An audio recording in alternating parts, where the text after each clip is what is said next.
जी हाँ, नमस्कार साथियों, आप सभी का पुनः इस ऑनलाइन प्लेटफ़ॉर्म में स्वागत है और ऐसे जितने भी मेरे प्रिय साथी हैं जो संविदा शिक्षक वर्ग 3 का तैयारी कर रहे हैं, उन सभी साथियों के लिए मैं एक बहुत ही ज़बरदस्त क्लास लेके आ गया हूँ साथियों, जो कि प्रीवियस पेपर को लेके है। क्योंकि आप सभी को पता है साथियों कि संविदा शिक्षक वर्ग 3 का एग्ज़ाम काफ़ी नज़दीक है और हमें बहुत ही कम दिन मिले हैं और इन कम दिनों में जो है आपको या तो पेपर हल करना होता है या फिर आपको प्रैक्टिस करना होता है, ठीक है? तो इस चैनल के माध्यम से मैं यहाँ पे जो है आप लोगों को अलग-अलग सब्जेक्ट वाइज़ जो 30-30 जो क्वेश्चन है साथियों, उन क्वेश्चनों से मैं आप लोगों को रूबरू कराने वाला हूँ। और ऐसे ही आज इस क्लास में हम यहाँ पे सामान्य हिंदी प्लस पेडागोजी के 30 क्वेश्चन देखने वाले हैं, जो कि 5 मार्च 2022 को सेकंड शिफ्ट में जो पेपर हुआ था, उसमें जो क्वेश्चन पूछे गए थे, उसमें से हम बहुत ही महत्वपूर्ण क्वेश्चनों को देखेंगे। सॉरी, ये जो शिफ्ट है ना फर्स्ट सेकंड नहीं फर्स्ट शिफ्ट है, ठीक है? सो इसे आप सही कर लेंगे। फर्स्ट शिफ्ट है, ठीक है? पहला शिफ्ट है, ठीक? और सो ये आप ध्यान देंगे। इसके बाद में जो है हम यहाँ पे क्वेश्चनों को बहुत ही डिटेल से यहाँ पे देखने का प्रयास करेंगे, ठीक है? सो मैं लेके चलता हूँ साथियों आपको क्वेश्चन की ओर और ये आप पेपर देख पा रहे हैं होंगे 2022 का जो कि पहला शिफ्ट में हुआ था और यहाँ पे क्वेश्चन जो है बहुत ही अच्छे लेवल से पिछली बार क्वेश्चन जो है संविदा शिक्षक वर्ग 3 में पूछे गए थे साथियों और अ, हम यहाँ पे हर एक क्वेश्चन को बहुत ही डिटेल से समझने का प्रयास यहाँ पे करने वाले हैं, ठीक है? सो पहला क्वेश्चन आप आपके स्क्रीन पे देख पा रहे होंगे साथियों, जो कि है क्या कि निम्न में से शिक्षण का सिद्धांत नहीं है। पहला क्वेश्चन पूछा गया था साथियों, पहला क्वेश्चन पहला शिफ्ट में हिंदी का क्वेश्चन जो कि आपको देखने को मिला था, वो मिला था साथियों क्या कि शिक्षण का सिद्धांत नहीं है। शिक्षण का सिद्धांत से आपसे क्वेश्चन पूछ लिया गया था। तो सबसे पहले तो आपको ये समझना होगा कि शिक्षण के सिद्धांत कौन-कौन से हैं। सो शिक्षण के सिद्धांत के अंतर्गत आपको देखने को मिलेगा स्वाभाविकता का सिद्धांत। जी हाँ, इसके बाद में मूर्त से अमूर्त की ओर होता है। जी हाँ, इसके बाद में सरल से कठिन की ओर होता है। जी हाँ, इसमें जो निगमन से आगमन की ओर है, ये गलत है। क्यों? क्योंकि शिक्षण का जो सिद्धांत होता है, आगमन से निगमन की ओर होता है। कैसे होता है? आगमन से निगमन की ओर होता है, निगमन की ओर होता है, ना कि निगमन से आगमन की ओर, है ना? तो क्वेश्चन ये पूछा था, शिक्षण का सिद्धांत नहीं है। तो इस क्वेश्चन का राइट आंसर क्या हो गया? नहीं। नेगेटिव का है नेगेटिव, यानी कि नेगेटिव क्वेश्चन नेगेटिव ऑप्शन कौन-सा है? सो वो ऑप्शन देखने को मिलेगा सी ऑप्शन, ठीक है? तो इस प्रकार से जो क्वेश्चन जो है एग्जाम में पूछे जाते हैं साथियों, ठीक है? ये आप यहाँ पे ध्यान देंगे। इसके बाद में नेक्स्ट अगले क्वेश्चन की ओर लेके चलता हूँ मैं और नेक्स्ट अगला जो क्वेश्चन आपसे पूछा गया था और वो क्वेश्चन था साथियों, जैसे कि आप स्क्रीन पे देख पा रहे होंगे, भाषा अर्जित करना खालिस्तान कहलाता है। भाषा अर्जित करना खालिस्तान है। इसके इसका क्या जो है आंसर होगा वो आपको बताना है।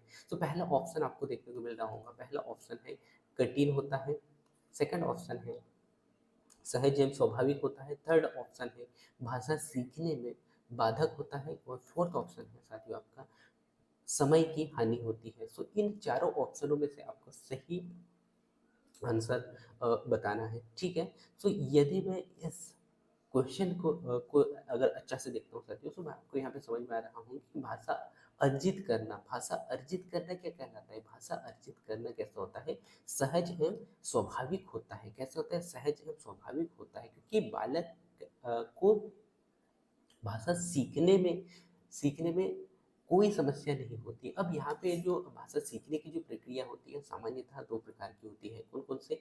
सो एक होता है अर्जन और सेकंड होता है अधिगम, है ना? क्या होता है? अधिगम। सो अर्जन की यदि मैं यहाँ पे बात करूँ साथियों, जो बच्चे अर्जन की जो प्रक्रिया होती है बालक में जन्मजात होती है, यानी कि बालक के सामने जो भी भाषा बोली जाती है या फिर उसके आसपास में वातावरण में जो भाषा बोली जाती है जिसे बालक सुनता है वही भाषा का अनुकरण करता है और इसे बहुत ही आसानी से सीख जाता है। जैसे आपने कोई लैंग्वेज सीखा है, आपका जो मातृभाषा है, तो उसमें आपको कोई यहाँ पे कठिनाइयाँ महसूस नहीं हुई या फिर समय की हानि नहीं हुई, ना ही इसे सीखने में कोई बाधा आई है, क्योंकि आपको पता भी नहीं चला कि आपने भाषा कैसे सीख लिया, है ना? तो ये भाषा कहलाती है अर्जित भाषा, जो कि स्वाभाविक होती है। और अधिगम वाली जो भाषा होती है साथियों, अधिगम भाषा वह भाषा को कहते हैं जो कि आप स्कूल में सीखते हैं, जिसे हम जो है द्वितीय भाषा भी कहते हैं। जैसे प्रथम भाषा मातृभाषा होती है, सेकंड भाषा की अगर हम बात करें तो अधिगम के माध्यम से सीखते हैं हम, जैसे स्कूल के माध्यम से सीखते हैं, कई कोचिंग संस्थान जाके सीखते हैं।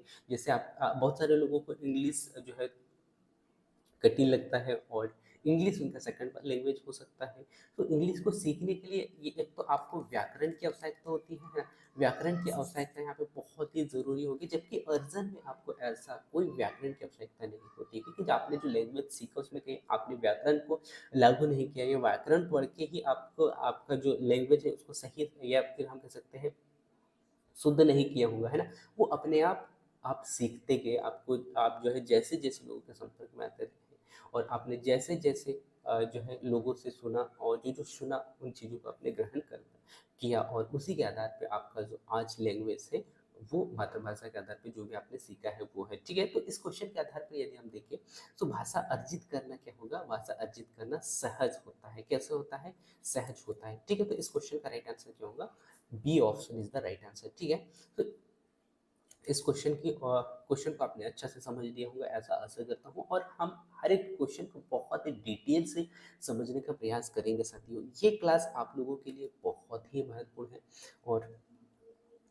और एक बहुत ही महत्वपूर्ण बात बता दूं साथियों कि यदि आपने अभी तक ऐसा बुक परचेस नहीं किया है, तो आप जो है ऑनलाइन बुक परचेज कर सकते हैं, जो प्रैक्टिस के लिए बहुत ही महत्वपूर्ण होता है। और मैंने बुकों के माध्यम से कुछ रिसर्च किया साथियों और पाया कि मेरे रिसर्च करने से एक बहुत ही अच्छा बुक मिला, जो कि चक्षु प्रकाशन द्वारा प्रकाशित किया गया है। उस बुक को आप जो है एक बार पढ़ के ज़रूर देखिएगा, जो कि अभी ऑनलाइन ऑनलाइन आप परचेज कर सकते हैं, जो कि फ्लिपकार्ट या अमेजोन में मिल सकता है। और इसका लिंक जो है इसी वीडियो के डिस्क्रिप्शन में मिल जाएगा, सो वहाँ से जाके आप देख सकते हैं, जिसमें कि कंटेंट बहुत ही अच्छा उन्होंने वहाँ पे दिया है, ठीक है? और क्वेश्चनों का लेवल भी काफ़ी अच्छा मैंने वहाँ पे देखा है, ठीक है?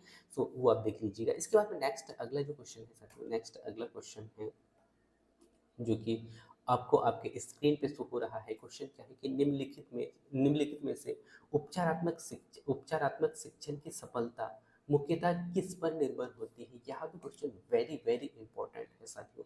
सो पिछली बार जो पेपर हुआ था उसमें तीसरा क्वेश्चन पूछा गया था आपसे कि उपचारात्मक शिक्षण, है ना, उपचारात्मक शिक्षण की सफलता मुख्यतः किस पर निर्भर होती है ना? तो इसमें ऑप्शन दिया गया था केवल बच्चों की समाज संस्कृति पृष्ठभूमि पर। नेक्स्ट अगला क्वेश्चन पूछा गया था कि केवल बच्चों की भाषागत त्रुटियों की सूची बनाने पर। इसके बाद में थर्ड ऑप्शन पूछा गया था आपसे केवल बच्चों की भोज्य व्यवस्था का अध्ययन कर, या फिर समस्याओं के कारणों की सही पहचान कर। तो इसमें सही आंसर आपको यहाँ पे बताना है कि इसका राइट आंसर क्या होगा। इस क्वेश्चन का राइट आंसर होगा साथियों समस्याओं के कारणों की सही पहचान करना, क्योंकि इसी के माध्यम से आप जो है अ, उपचारात्मकता की सफलता को सही कर सकते हैं, ठीक है? सो क्वेश्चन ने पूछा है उपचारात्मक शिक्षण की सफलता मुख्यतः किस पर निर्भर करती है? सो समस्याओं के कारणों की सही पहचान करना ही इसका क्या कहलाता है? उपचारात्मक प्रक्रिया कहलाता है। और उपचारात्मक प्रक्रिया में हम समस्याओं के कारणों को पहचानना होता है। सो यहाँ पे भी दो प्रकार से आपको देखने को मिलेगा साथियों। पहला उपचारात्मक, ठीक है, उपचारात्मक, और दूसरा होता है निदानात्मक, है ना, निदानात्मक। तो इन दोनों के बारे में यहाँ पे बताना चाहूंगा कि निदान उपचारात्मक क्या होता है साथियों। जैसे कि आपने यहाँ पे देखा उपचारात्मक में हम क्या करते हैं, समस्याओं को पहचानते हैं। क्या करते हैं हम? समस्या को पहचानते हैं, ठीक है, पहचानते हैं कि बच्चे में वाकई में समस्या क्या आ रही है, उसमें प्रॉब्लम क्या है ना? तो पहचानना उपचारात्मक शिक्षण हो गया, उसके बाद में उस पहचानने के बाद में आपको पता चल गया कि ये समस्या है, तो फिर आप क्या करोगे, उसका निदान करोगे। निदान करोगे, निदान कैसे करोगे? मटेरियल के माध्यम से, या फिर जो शिक्षण के लिए जो मटेरियल दिया जाता है उसके माध्यम से, या फिर उसे यानी कि उसका हेल्प करके आप कर सकते हैं। सो बाद में आप क्या करेंगे, उसका निदान करेंगे, यानी कि उस समस्या को हल करेंगे, है ना? समस्या को हल करना क्या कहलाएगा? वो कहलाएगा निदानात्मक। ठीक है, ये हम कह सकते हैं। जैसे आप कोई डॉक्टर के पास में जाते हो, तो डॉक्टर क्या करेगा, सबसे पहले आपका बीमारी, आप बीमारी बताओगे, उस बीमारी को पहले चेक करेगा, है ना? अब चेक करने के बाद उसे क्या हुआ, उस बीमारी के बारे में उसे पता चल गया, मतलब वो बीमारी पहचान गया वो, कि इसे आपको बुखार है या सिर दर्द है या और कोई बीमारी है आपको, है ना? उसके बाद में क्या करता है, वो इंजेक्शन देता है, इलाज करता है ना? तो वही प्रक्रिया बाद में क्या होगा, निदानात्मक होगा। ठीक है, तो ये आप दोनों समझ गए होंगे, मैं ऐसा आशा करता हूँ। ठीक है, इसके बाद में नेक्स्ट अगले क्वेश्चन की ओर लेके चलता हूँ साथियों। और हो सकता है कि ये क्लास थोड़ा सा बड़ा हो साथियों, लेकिन यदि आप डिटेल में जाओगे ना, तो आपके जो आपको जो एग्जाम होने वाला है उसमें ऐसे क्वेश्चनों को कभी छोड़ के नहीं आओगे। ठीक है, और इसके बाद में नेक्स्ट अगला क्वेश्चन, और ये भी question very very important question है साथियों। जैसे कि आप यहाँ पे देख पा रहे होंगे, कहानी कथन के उद्देश्यों में से कौन सा पक्ष शामिल नहीं है। अब यहाँ पे नेगेटिव क्वेश्चन पूछा गया है, क्योंकि बहुत बार होता है क्या साथियों, कि जब हम एग्जाम हॉल में बैठते हैं ना, तो क्वेश्चनों को हम ध्यान नहीं दे पाते हैं कि वहाँ पे पॉजिटिव क्वेश्चन पूछा गया है या नेगेटिव क्वेश्चन पूछा गया है ना? तो ये गलती आपको नहीं करना है, क्योंकि एक एक शब्द के कारण, जैसे कि आप यहाँ पे देख पा रहे होंगे, हाँ नहीं है, है ना? इस एक शब्द के कारण आपका एक नंबर जाता है, और ऐसे एक नंबर नहीं, बहुत सारे नंबर जो है हेड होके जाते हैं, जिससे कि हम क्वालिफाई नहीं हो पाते हैं ना। तो ये गलती आपको नहीं करना है। ठीक है, सो यहाँ पे क्वेश्चन पूछा गया, उद्देश्यों को कौन सा पक्ष नहीं है ना? कि कहानी कथन के उद्देश्यों में से कौन सा पक्ष नहीं है, आपको बताना है। जिसमें कि ऑप्शन है आपके पास में, शब्द भंडार का विकास, कल्पनाशील का विकास, इसके बाद में सृजनात्मकता का विकास, और भाषा के लिखित रूप लिखित रूप से परिचय, है ना? तो इस क्वेश्चन का राइट आंसर, जो कि नेगेटिव के रूप में देखने को मिल रहा है, भाषा के लिखित रूप से परिचय। क्योंकि भाषा से लिखित रूप से परिचय से जो कथन कहानी का क्या मतलब है यहाँ पे, है ना? तो इस क्वेश्चन का राइट जो ऑप्शन देखने को मिल रहा होगा नेगेटिव के रूप में, वो दिख रहा होगा भाषा के लिखित रूप से, है ना? भाषा के लिखित रूप से परिचय का। ठीक है, सो इस कहानी के माध्यम से यदि हम देखें, तो कहानी के माध्यम से आपका शब्द भंडार में विकास होता है। साथ ही साथ कल्पनाशीलता की भावना आती है। आप जैसे जैसे कहानी पढ़ते हो, उस कहानी से अपने आप को रिलेट कर पाते हो, है ना? तो कल्पनाशीलता की भावना वहाँ पे बढ़ती है, सृजनात्मकता की भावना बढ़ती है, यानी कि वहाँ से बहुत सारा जो इनपुट है आप वो जो है वहाँ से ले पाते हो। और बच्चे जो है इन्हें बड़े मज़े से जो है कहानी और कथनों को पढ़ते हैं, और उनसे बहुत सारा ज्ञान सीखते हैं। ठीक है, इसके बाद में चौथा जो ऑप्शन था, भाषा के लिखित रूप से परिचय, क्योंकि ये भाषा के लिखित रूप से परिचय होने से कहानी कथन का उद्देश्य नहीं होता है। ऐसा होता तो फिर हम हिंदी में बहुत बहुत सारी जो कहानियाँ या कथन जो दिए जाते हैं, बच्चों को पढ़ाए जाते हैं, वो पढ़ाते ही नहीं, है ना? तो इस क्वेश्चन का राइट आंसर, यानी कि गलत के हिसाब से यदि हम देखें, तो इस क्वेश्चन का राइट आंसर क्या होगा, भाषा के लिखित रूप से परिचय। ठीक है, जो कि गलत है। ठीक है, इसके बाद में नेक्स्ट अगला क्वेश्चन क्या है साथियों? नेक्स्ट अगला क्वेश्चन आपके स्क्रीन पे आ चुका है, और वो क्वेश्चन है, जैसे कि आप देख पा रहे होंगे, क्वेश्चन क्या है कि मूल्यांकन का मुख्य उद्देश्य क्या है। यहाँ से भी क्वेश्चन, पिछले बार जो पेपर हुआ था साथियों, उसमें मूल्यांकन से हर एक एग्जाम में क्वेश्चन पूछा गया था। ठीक है, सो आपको ये भी देखना है। और आप लोगों को बता दूं साथियों कि इसी चैनल के माध्यम से मैं जो है टॉपिक वाइज अलग अलग, जैसे मूल्यांकन हो गया, इससे पहले मैंने दो उपचारात्मक और निदानात्मक दो चैप्टर बताया, इसके बाद में उससे पहले कुछ चैप्टरों के बारे में बताया मैंने। तो मैं इस चैनल के माध्यम से ऐसे बहुत सारे जो चैप्टर है, टॉपिक है, उनसे उनको जो है आप लोगों को एक्सप्लेन करके छोटी छोटी वीडियो के माध्यम से देने का प्रयास कर रहा हूँ।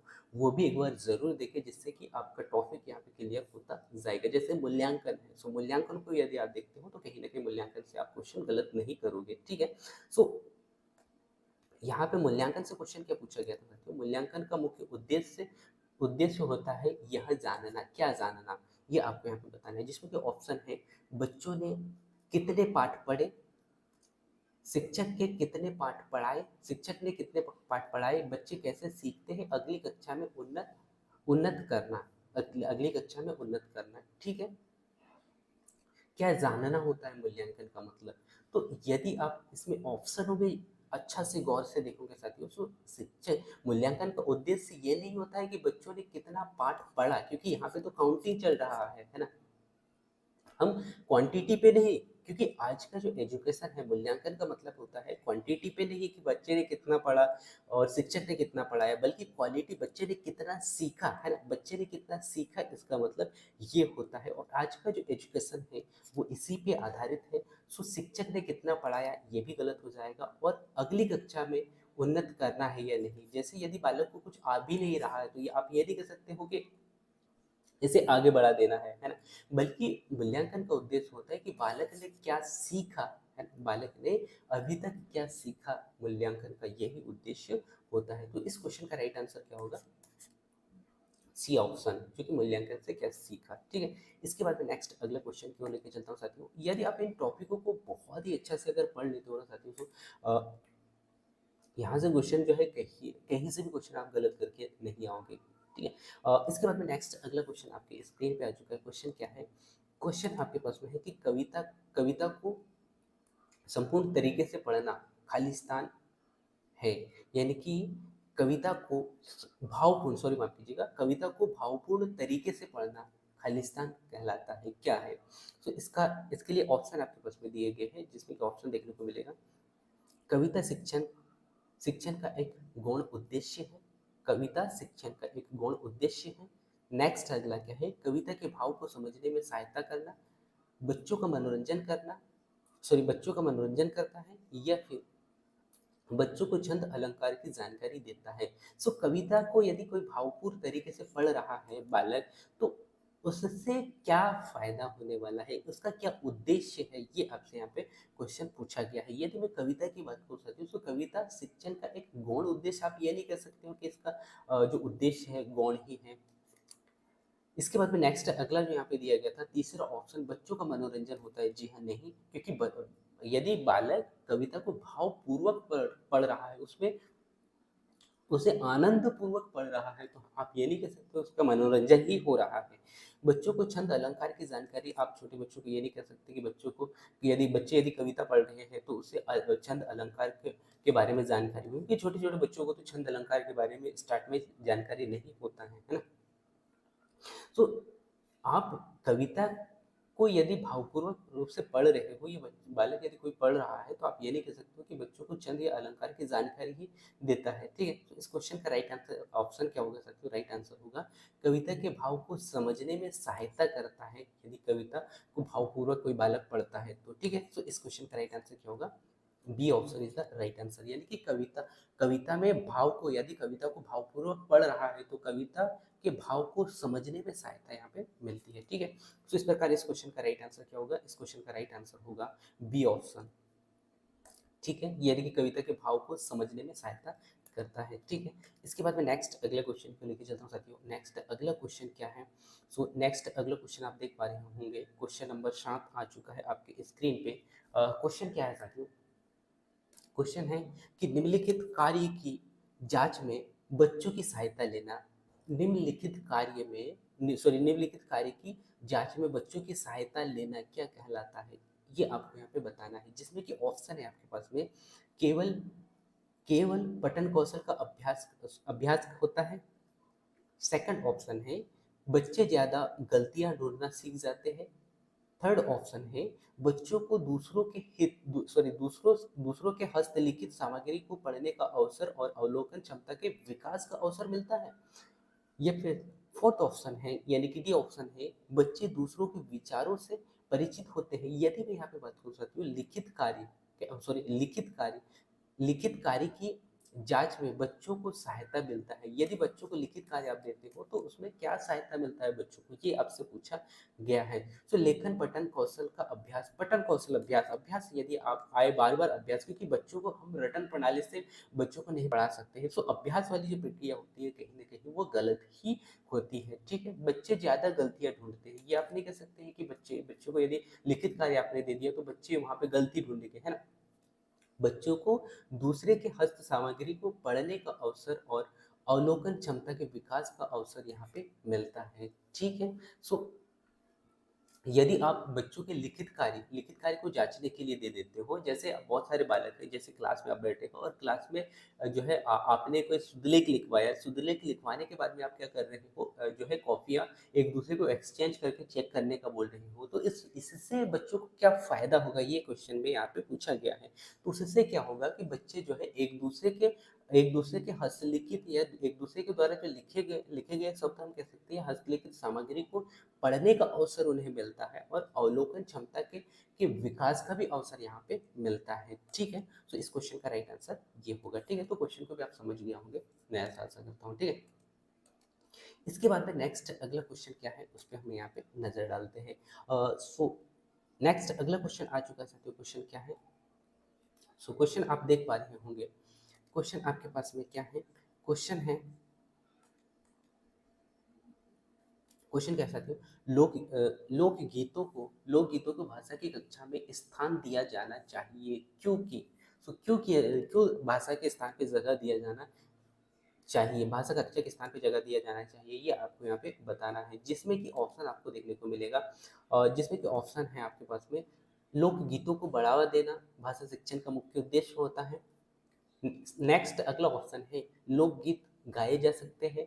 थर्ड ऑप्शन है, केवल लोकगीतों के माध्यम से पारंपरिक मूल्यों की शिक्षा दी जा सकती है। या फिर फोर्थ ऑप्शन है, इसके बच्चे यानी कि इससे बच्चे संस्कृतिगत विशेषताओं से परिचित होते हैं। ठीक है। तो इस क्वेश्चन का राइट आंसर यदि आप देखो सकते हो कि जो कि लोकगीतों को भाषा की कक्षा में स्थान दिया जाना चाहिए, क्योंकि क्यों दिया जाना चाहिए, क्योंकि इससे बच्चों में सांस्कृतिगत या संस्कृतिगत विशेषताओं से परिचित हो पाएंगे, इसीलिए, है ना।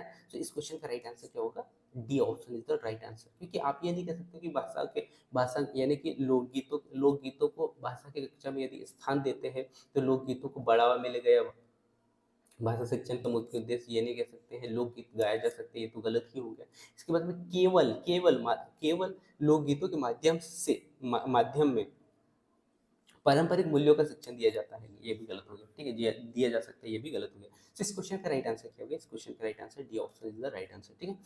इसके बाद में नेक्स्ट अगला क्वेश्चन है साथियों आपके स्क्रीन पे, और वो क्वेश्चन आ चुका है जिसमें कि आप देख पा रहे होंगे। क्वेश्चन क्या है कि पाठ पढ़कर बच्चों से प्रश्न बनवाने से क्या होगा, है ना। यदि आप पाठ पढ़ा पाठ पढ़कर बच्चों से प्रश्न करवाते हो, है ना, पाठ पढ़कर बच्चों से प्रश्न बनवाते हो तो उससे क्या होगा, ये आपको यहाँ पे बताना है। ठीक है। जिसमें कि ऑप्शन आपके पास में है, इस बात का पता चलता है कि बच्चे प्रश्नवाचक शब्दों से परिचित है या नहीं है। ये आप कैसे कर सकते हो कि आपने पाठ पढ़ा दिया, उसके बाद बच्चों को प्रश्न बनवाने के लिए कहते हो, तो आप ये नहीं कह सकते हो कि बच्चों का, यानी कि इस बात से आप ये नहीं पता कर सकते कि बच्चे बच्चे जो है प्रश्नवाचक शब्दों से परिचित है या नहीं है ना।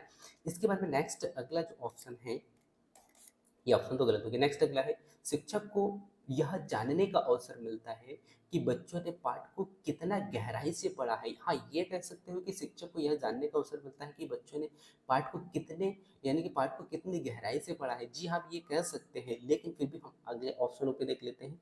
कक्षा कार्य की अच्छी युक्ति पूरी होती है, ये आप नहीं कह सकते हो कि कक्षा कार्य की अच्छी जो है अच्छी युक्ति पूरी होती है।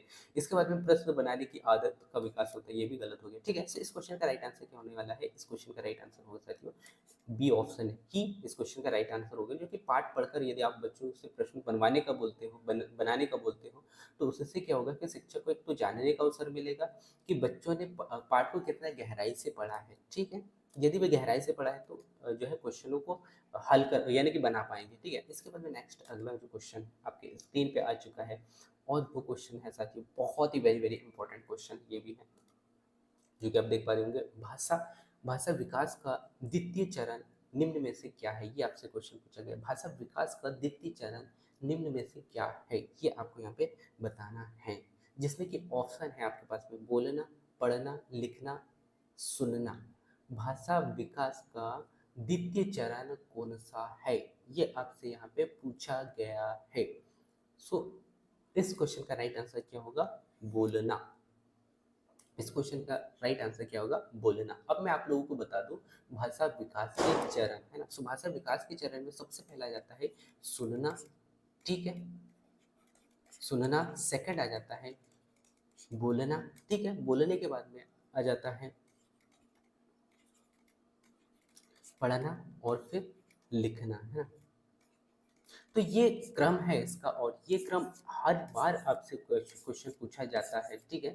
ये क्रम को भी आपको याद रखना है कि सबसे पहला क्रम है सुनना, फिर बोलना, थर्ड है पढ़ना, फिर फोर्थ है लिखना, ठीक है। तो ये क्रम रखेंगे। इस प्रकार इस क्वेश्चन का राइट आंसर क्या होगा? ए option is the right answer, ठीक है।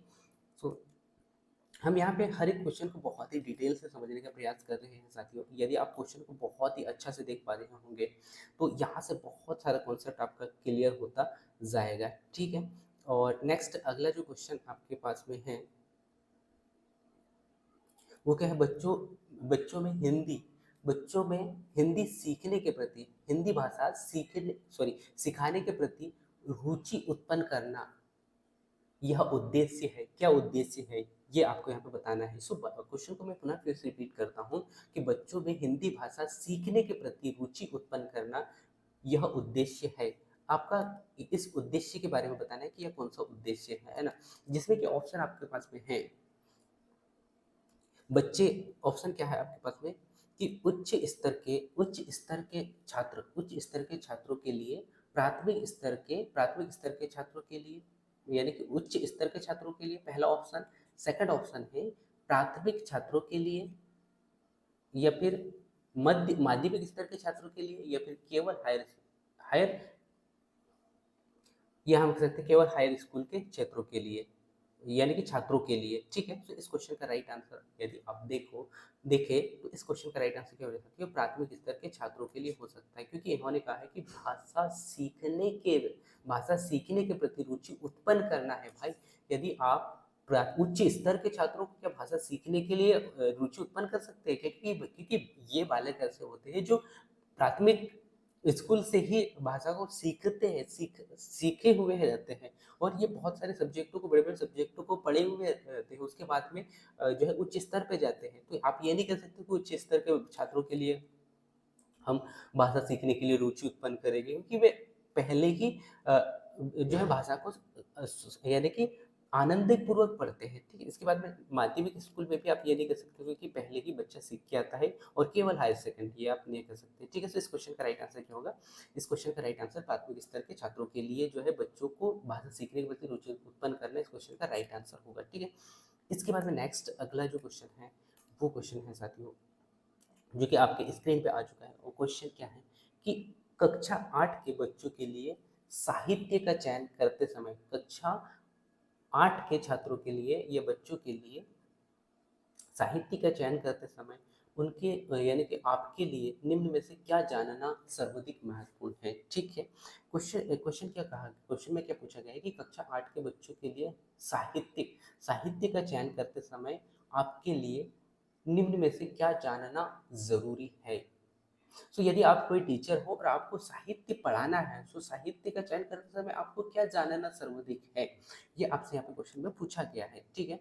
सो हम यहाँ पे देखते हैं पहला ऑप्शन दिया गया है बच्चों की मनोवैज्ञानिक विशेषताएं जानना है, या फिर नेक्स्ट अगला ऑप्शन है बच्चों की भाषा प्रयोग की क्षमताओं को जानना है, या फिर थर्ड ऑप्शन है पुस्तक के प्रकाशन से संबंधित जानकारी है। तो गलत ही हो गया। इसके बाद में बच्चों की मनोवैज्ञानिक विशेषताओं को भाषा प्रयोग की क्षमता, यानी कि सॉरी माफ कीजिएगा, बच्चों की मनोवैज्ञानिक विशेषताएं और भाषा प्रयोग की क्षमताओं को जानना, जी हाँ कह सकते हैं।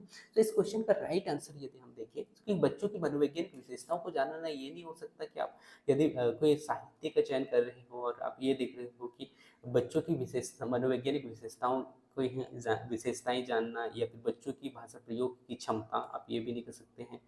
और इसके बाद में पुस्तक के प्रकाशन, ये तो गलत ही हो गया है। सो इस क्वेश्चन का राइट आंसर क्या होगा कि बच्चों में मनोवैज्ञानिक विशेषताएं और साथ ही साथ भाषा प्रयोग की क्षमताओं को जानना बेहद जरूरी है, और उसी के आधार पर आपको साहित्य का चयन करना होता है, ठीक है। यदि आप एक शिक्षक के रूप में अपने आप को देखते हो तो इन बातों का आपको ध्यान रखना होता है, ठीक है। इसके बाद में नेक्स्ट अगला जो क्वेश्चन है और वो क्वेश्चन आ चुका है आपके स्क्रीन पे, और वो क्वेश्चन है साथियों नाटक, सिनेमा और परिचर्चा, वाद विवाद आदि बच्चों की खालिस्तान व स्वाभाविक खालिस्तान एवं खालिस्तान प्रतिक्रिया व्यक्त करने की क्षमता का विकास करने में मदद करता है। ये आपको यहाँ पे बताना है। सो खालिस्तान में क्या क्या आ सकता है, ये आपसे यहाँ पे क्वेश्चन पूछा गया है, जिसमें कि ऑप्शन ऑप्शन देखिए, पहला ऑप्शन जो है स्वतंत्र, मौखिक और लिखित, भाषा सहज।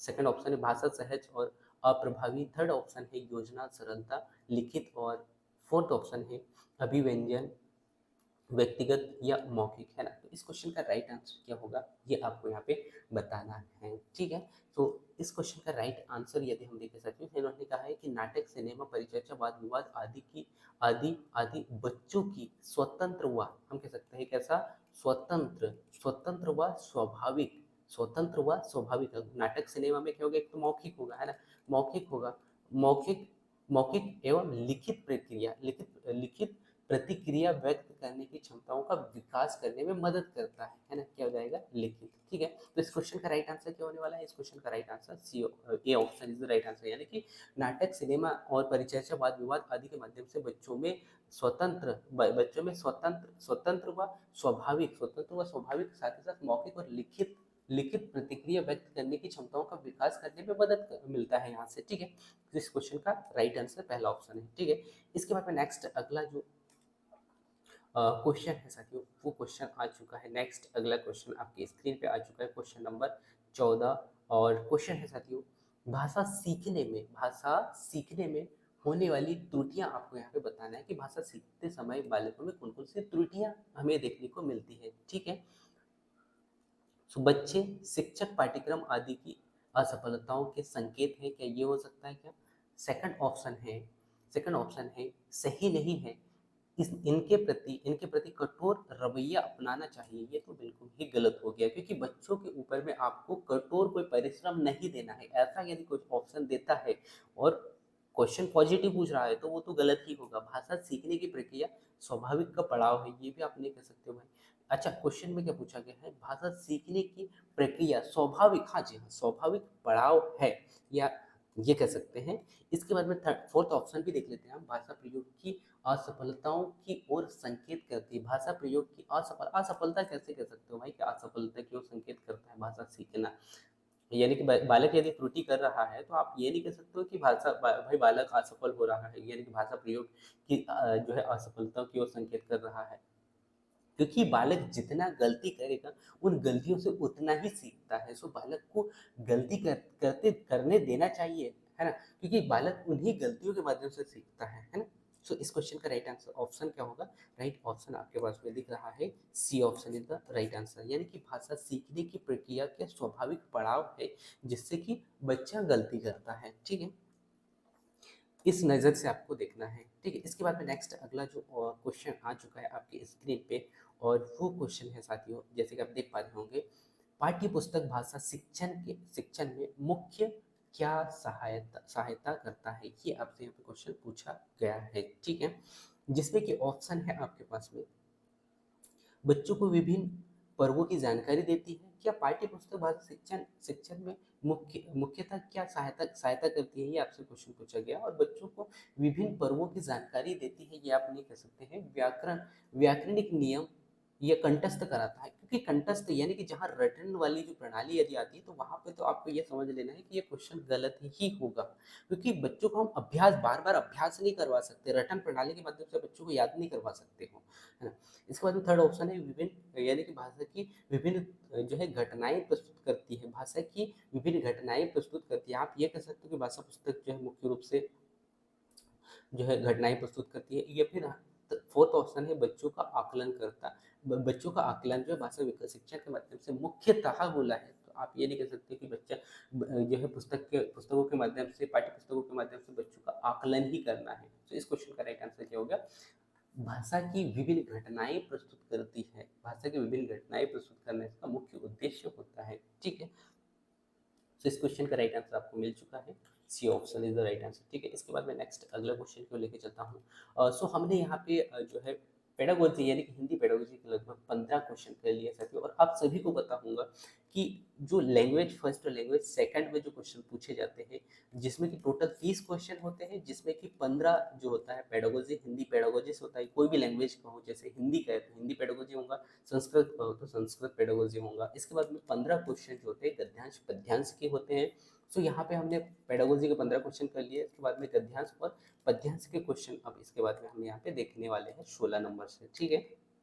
और बहुत सारे लोगों ने पिछले बार पेपर दिया होगा तो उनको पता ही होगा कि कैसे जो है पेपर में क्वेश्चन पूछे जाते हैं, ठीक है। सो पहला जो गद्यांश यहाँ पे आ चुका है, जो कि आपको पढ़ना है। इसके बाद में इसी गद्यांश से आपको इससे क्वेश्चन पूछे जाएंगे, जिसमें कि इसी गद्यांश से कुछ क्वेश्चन होंगे और कुछ क्वेश्चन जो होते हैं वो होते हैं आपके व्याकरण के, ठीक है। सो दोनों को मिलके जो है यहाँ पे 15 क्वेश्चन आपसे पूछे जाते हैं, ठीक है। सो पहला जो गद्यांश यहाँ पे दिया गया है, जिसमें कि आप देख पा रहे होंगे। पहले हम इसको एक बार अच्छा से पढ़ लेते हैं। गद्यांश में क्या कहा गया है कि जब, या तो आप इसको दो प्रकार से कर सकते हो, या तो आप डायरेक्ट क्वेश्चन देख लो, क्वेश्चन देखने के बाद में आपको जो क्वेश्चन में पूछा गया उसे आपको यहाँ पे ढूंढना है, या फिर आप एक बार गद्यांश पढ़ लो। गद्यांश पढ़ने के बाद में आप जैसे ही क्वेश्चन लगाओगे वैसे ही आपके दिमाग में आ जाएगा कि इस क्वेश्चन का आंसर ये होगा।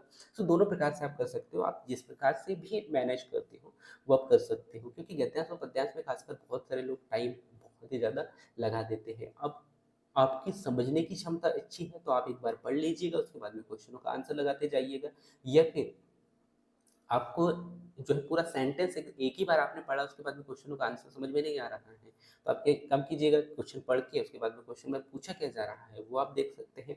तो सबसे पहले हम यहाँ पे देख लेते हैं गद्यांश को, एक बार पढ़ लेते हैं कि जब क्वेश्चन गद्यांश में कहा गया है कि हम जब जब असंगठित हुए हैं, हमें आर्थिक एवं राजनीतिक रूप से इनकी कीमत चुकानी पड़ी है। हमारे विचारों में जब जब संकीर्णता आई, आपस में झगड़े हुए और हमने जब जब कभी नए विचार से अपना मुख मोड़ा है, हमें हानि ही हुई है और हम विदेशी विदेशी शासन के अधीन हो गए हैं। ये बातें स्वतः प्रधानमंत्री इंदिरा गांधी ने अखिल भारतीय राष्ट्रीय एकता सम्मेलन के दौरान कही थी।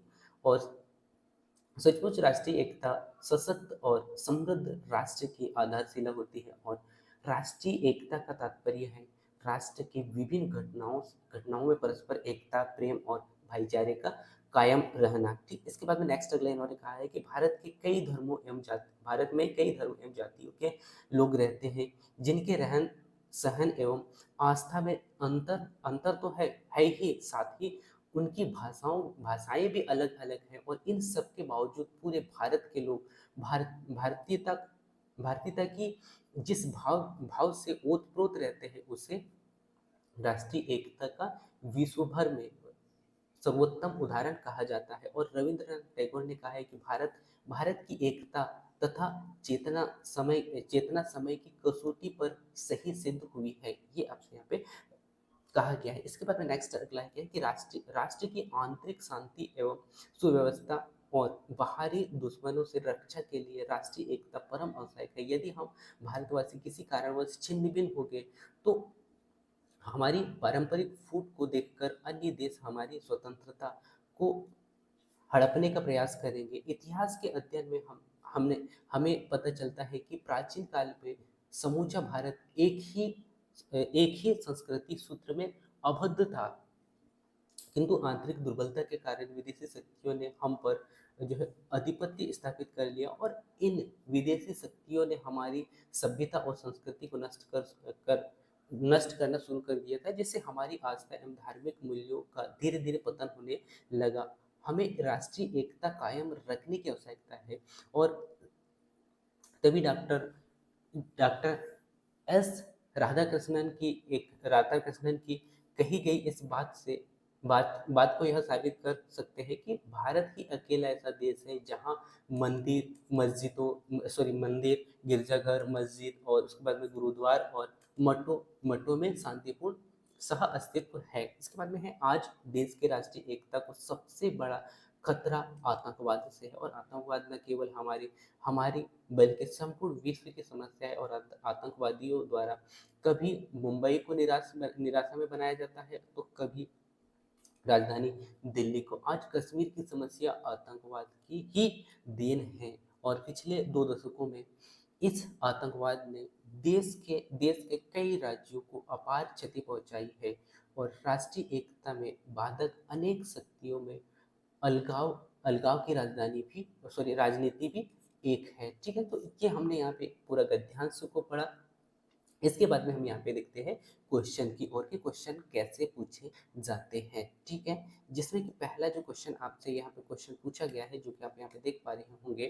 क्वेश्चन क्या है कि क्वेश्चन पूछा गया उपयुक्त गद्यांश में निम्न में से उचित शीर्षक का चयन करना है। उचित शीर्षक का चयन करना है कि गद्यांश में उचित शीर्षक क्या है, जिसमें कि ऑप्शन है राष्ट्रीय नीति, संगठन क्षेत्र, राष्ट्रीय एकता और आतंकवाद एवं राष्ट्रीय खतरा और कश्मीर की आतंकवाद समस्या। यदि आपने इस गद्यांश को बहुत ही अच्छे से पढ़ा होगा और इसको समझने का प्रयास किया होगा साथियों, तो इसका जो मेन शीर्षक निकलता है वो निकलता है राष्ट्रीय एकता का, क्योंकि एक एक सूत्र में पूरे राष्ट्र को एक सूत्र में बांधने की बात यहाँ पे कहा गया है। वो चाहे इंदिरा गांधी की बात करें या फिर रविंद्रनाथ टैगोर जी की बात करें ना, तो सभी का एक ही उद्देश्य है यहाँ पे दिखता है, वो दिखता है राष्ट्रीय एकता का। ठीक है, तो इस प्रकार इस क्वेश्चन का राइट आंसर क्या होगा, जो है B option is the right answer. तो इस प्रकार से आपको एक तो गद्यांश से यहाँ पे क्वेश्चन पूछा गया है, जो कि कुछ गद्यांश से क्वेश्चन देखने को मिलेंगे।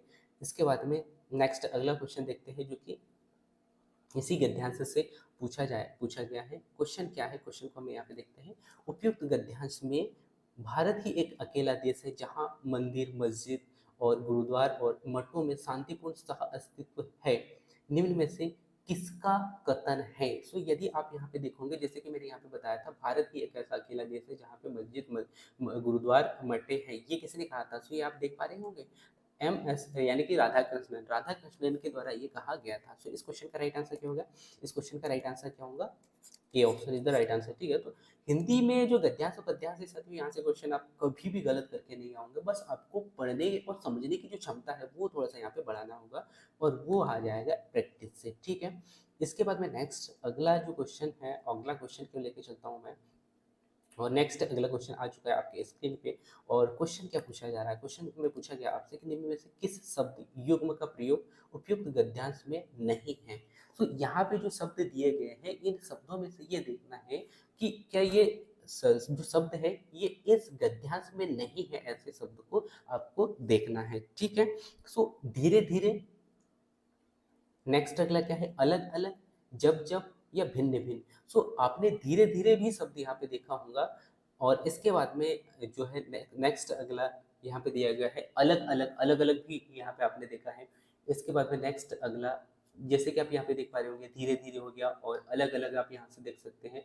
तो हमने यहाँ पे जो जो गद्यांश को पढ़ा, उससे मुझे यहाँ पे समझ में आ रहा है कि तो धीरे धीरे था, अलग अलग था और जब जब था, जब जब था, है ना। इसके बाद में जो नहीं है पूछा है, तो भिन्न भिन्न, यहाँ पे कोई भी गद्यांश में ऐसा जो शब्द है वो मुझे देखने को नहीं मिला है। ठीक है, जैसे कि ये अलग अलग देख पा रहे होंगे। इसके बाद में आप जो है जब जब भी देख सकते हो, और जो कि ये कि था, ये है जब जब। इसके बाद में आप भिन्न भिन्न, आप पूरा गद्यांश में आप देख लीजिएगा, भिन्न भिन्न आपको कहीं भी नहीं मिलेगा। ठीक है, तो इस प्रकार इस क्वेश्चन का राइट आंसर क्या होगा? सी ऑप्शन, यानी कि भिन्न भिन्न जो है इस गद्यांश में नहीं है। ठीक, इसके बाद मैं नेक्स्ट अगला क्वेश्चन क्यों लेके चलता हूँ। और नेक्स्ट अगला क्वेश्चन आपके स्क्रीन पे आ चुका है। और क्वेश्चन है साथियों, क्या है? उपयुक्त गद्यांश के अनुसार कथन भारत की एकता, क्या कहा गया है? भारत की एकता तथा चेतना समय की कसौटी पर सही सिद्ध हुई है। निम्न में से किसने कहा है? यदि आपने बहुत ही अच्छा से देखा होगा तो ये आपको देखने को मिलेगा, ये है रविंद्रनाथ टैगोर जी का, जिन्होंने कहा है कि एकता तथा चेतना समय की कसौटी पर सही उतरता है। तो इस क्वेश्चन का राइट आंसर आ चुका है आपके पास में, क्या होगा? पहला ऑप्शन ही किसने कहा, सॉरी पहला ऑप्शन ही किसने कहा है? रविंद्रनाथ टैगोर जी ने। सॉरी, पहला ऑप्शन नहीं, तीसरा ऑप्शन। ठीक है, रविंद्रनाथ टैगोर जी ने कहा है, जो कि मैंने यहाँ पे दिखाने का प्रयास भी यहाँ पे किया है मैंने। ठीक है, कौन सा है? ये हाईलाइट करके दिखा रहा हूँ मैं। ठीक है, रविंद्रनाथ टैगोर जी का है। ठीक है, इसके बाद में नेक्स्ट अगला क्वेश्चन की ओर लेके चलता हूँ। नेक्स्ट अगला क्वेश्चन क्या है? नेक्स्ट अगला क्वेश्चन आपके स्क्रीन पे आ चुका है। क्वेश्चन क्या है साथियों? क्वेश्चन यहाँ पे थोड़ा सा बड़ा है। ठीक है, जिसमें कि आपको देखने को मिल रहा होगा कि क्वेश्चन क्या है? प्रेम एवं भाईचारे पर कायम रहने के साथ साथ राष्ट्र के विभिन्न घटकों में परस्पर एकता का नहीं होना, क्या कहलाता है, ये आपको यहाँ पे बताना है, जिसमें कि ऑप्शन आपके पास में है, सॉरी माफ कीजिएगा, क्वेश्चन क्या पूछा गया है कि उपयुक्त गद्यांश के अनुसार राष्ट्रीय एकता से तात्पर्य आपसे पूछा गया है, जिसमें कि ऑप्शन दिया गया है प्रेम, भाईचारे एवं कायम रहने के साथ साथ में राष्ट्र के विभिन्न घटकों से परस्पर एकता का नहीं होना, क्या ये राष्ट्रीय एकता का तात्पर्य है? नेक्स्ट अगला ऑप्शन दिया गया है आपको राष्ट्र के विभिन्न घटकों में परस्पर एकता, या फिर थर्ड ऑप्शन है प्रेम भाईचारे का कायम रहना, या फिर राष्ट्र के विभिन्न घटकों से परस्पर एकता प्रेम भाईचारे का कायम रहना। ये इस क्वेश्चन का राइट आंसर क्या होगा? डी ऑप्शन ही होगा, क्योंकि इन्होंने कहा है कि गद्यांश में राष्ट्रीय एकता का मतलब क्या होता है कि भाईचारे के साथ साथ में हम विभिन्न घटकों से परस्पर एकता एवं प्रेम एवं भाईचारे के साथ में कायम रहना। यदि आप पहला ऑप्शन में देखते हो तो यह एकता का घटक नहीं है, आप ये नहीं कह सकते हो कि राष्ट्रीय एकता का घटक इसमें साथ साथ राष्ट्र के विभिन्न घटकों से परस्पर एकता का नहीं है। उसके बाद में राष्ट्र में विभिन्न घटक परस्पर है, प्रेम भाईचारे को ये आप ये नहीं कर सकते क्योंकि यहाँ पे राष्ट्र की भी बात हो रही है ना। तो इस क्वेश्चन का राइट आंसर क्या होगा? D option is the right answer. So हमने अभी तक जितने भी क्वेश्चन देखे गद्यांश पद्यांश वाले, वो लगभग जो है गद्यांश से ही आपको क्वेश्चन पूछे हैं, ठीक है। इसके बाद में नेक्स्ट अगला क्वेश्चन को लेके चलते हैं, और नेक्स्ट अगला क्वेश्चन आ चुका है। अब ये क्वेश्चन आया है साथियों, जो कि आपका है व्याकरण का, जो कि आपको इस क्वेश्चन का आंसर आपको इस गद्यांश में नहीं मिलेगा, है ना, आपको ये व्याकरण में देखने को मिलेगा। अब क्वेश्चन में क्या पूछा गया, निम्न में से अभद, अभद का विलोम शब्द बताना है। अभद, अभद से ही आपको समझ में आ रहा होगा कि अभद का विलोम शब्द क्या हो सकता है। अभद मीन्स क्या होगा? अभद मीन्स आप कहीं बंधन में बंधे हुए हो। बद, आ मीन्स नेगेटिव का अर्थ निकालता है, बद। सो इसका क्या होगा अपोजिट, यानी कि विलोम शब्द क्या होगा? आजाद, है ना। तो इस क्वेश्चन का राइट आंसर क्या होगा? आजाद होगा। सो आपको जो है व्याकरण भी देखना बहुत ही जरूरी है। कैद हो गया, या फिर सीमित हो गया, या फिर उपयुक्त हो गया, ये क्या है? अबद्ध के आधार पे आ सकते हैं, लेकिन इसका विलोम शब्द पूछा है तो अबद्ध, अबद्ध का विलोम शब्द क्या होगा? आजाद, है ना। तो इस क्वेश्चन का राइट आंसर क्या होगा? ए option is the right answer, ठीक है। इसके बाद में नेक्स्ट अगला जो क्वेश्चन आपके स्क्रीन पे आने वाला है, और वो क्वेश्चन आ चुका है पुनः फिर से गद्यांश का, जिसमें कि आप सॉरी व्याकरण का, जिसमें कि पूछा गया है मते, मतेकता, मतेकता का, मतेकता में कौन सी संधि है, ये आपसे यहाँ पे क्वेश्चन पूछा है। सो यण संधि है क्या, गुण संधि है क्या, वृद्धि संधि है क्या, या फिर व्यंजन संधि है क्या? तो इस क्वेश्चन का राइट आंसर होगा साथियों वृद्धि संधि, क्योंकि मत धन एकता, मत धन एकता, एकता यदि ए आ जाए या फिर सॉरी ए आ जाए या फिर ओ आ जाए, जिसमें कि आप सभी को पता है कि वृद्धि संधि में कौन कौन से जो संधि में क्या क्या याद रखना होता है, वो यदि आपने पढ़ा होगा तो इससे आपको ये समझ में आएगा कि मत एकता क्या किसको दर्शा रहा है? वृद्धि संधि को दर्शा रहा है, ठीक है। तो ये एक बार आप देख लीजिएगा। पहला हमने क्या देखा? संधि देखा। दूसरा विलोम शब्द वाला जो क्वेश्चन जो कि हमें यहाँ पे देखने को मिला था, ठीक है। इसके बाद में नेक्स्ट अगले क्वेश्चन को लेके चलता हूँ मैं, और नेक्स्ट अगला जो क्वेश्चन आपके स्क्रीन पे आ चुका है, ये भी पुनः फिर से आपका व्याकरण का क्वेश्चन आ चुका है, जिसमें कि भारतवासी शब्द में से कौन सा समास है। अब यहाँ पे हमने पहले क्या देखा? विलोम शब्द, विलोम के बाद में क्या देखा? यहाँ पे व्याकरण आ चुका है, इससे पहले संधि का आया था, है ना। तो ये तीनों जो चैप्टर, तीनों जो चैप्टर है साथियों हिंदी के, उनको आपको पढ़ना बेहद ज़रूरी है। और आगे आप जैसे जैसे क्लासेस देखते जाओगे, उसमें जो है क्वेश्चन आपको मिलते जाएंगे, है ना। सो निम्नलिखित भारतवासी, भारतवासी शब्द में कौन सा समास है? तो यहाँ पे समास आपको पढ़ना होगा, तो ही आप इस क्वेश्चन का राइट आंसर दे पाओगे, है ना। सो भारतवासी, भारतवासी, सो भारत का वासी, है ना। तो इस क्वेश्चन का राइट आंसर क्या होगा? तत्पुरुष समास। यदि आपने पढ़ा होगा तो इस क्वेश्चन का राइट आंसर आप दे पाओगे, ठीक है। इसके बाद में नेक्स्ट अगला क्वेश्चन क्या है? नेक्स्ट अगला जो आ चुका है अब आपके पास में पद्यांश, है ना। सो इसको आपको काव्यांश पढ़ना है, पढ़ने के बाद में इसका राइट आंसर आपको देना है, ठीक है। तो पहला तो आप जो है इसको एक बार पढ़ लेना है। पढ़ने के बाद में यदि आप उसका अर्थ समझ पाते हो तो क्वेश्चनों का आंसर आप बहुत ही इजीली दे पाओगे, और या तो फिर आपको क्या करना है, इसका ये आपको देखना है।